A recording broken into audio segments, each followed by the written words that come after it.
আজকে আমি করব কড়াইশুঁটি কচুরি। তার জন্য নিয়ে নিয়েছি কড়াইশুঁটি। কড়াইশুঁটিটা আমি কাঁচাই বেটে নেব।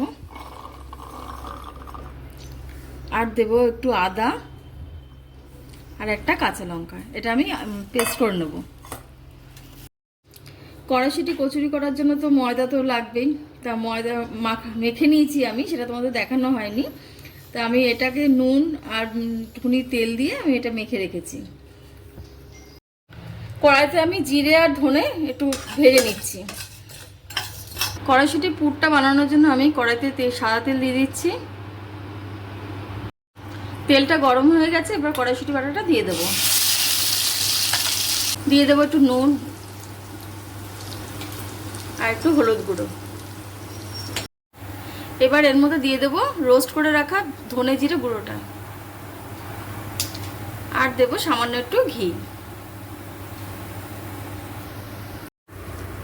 কড়াইশুঁটির পুরটা আমার রেডি হয়ে গেছে। শুঁড়িটা যদি কাঁচা বেটে করা যায় তাহলে কিন্তু এটার স্বাদ কিন্তু পুরোপুরি অন্যরকম হয়, খেতে খুব টেস্টি হয়।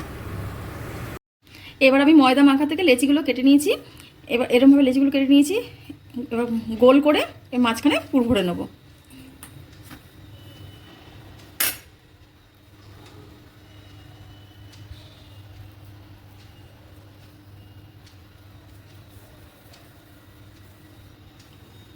কড়াইতে তেল দিয়ে দিয়েছি, তেল গরম হচ্ছে।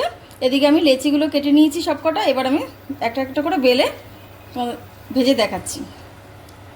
আমি এখানে ময়দা দিয়ে বেলছি যাতে পুরটা বেরিয়ে না যায়। ময়দা দিয়ে বেললে কিন্তু পুরটা বেরোয় না। ঠিক আছে, এবার আমি এটা কচুরিটা দিয়ে দেবো। তোমরা কে কোথা থেকে আমার ভিডিওটা দেখছো তা কিন্তু কমেন্টে জানাতে ভুলো না।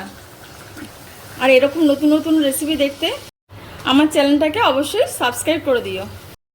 এই দেখো কীরকম কচুরিগুলো ফুলেছে। রেডি হয়ে গেল আমার কড়াইশুঁটি কচুরি। আর আমি কিন্তু এটা আলুর দমের সঙ্গে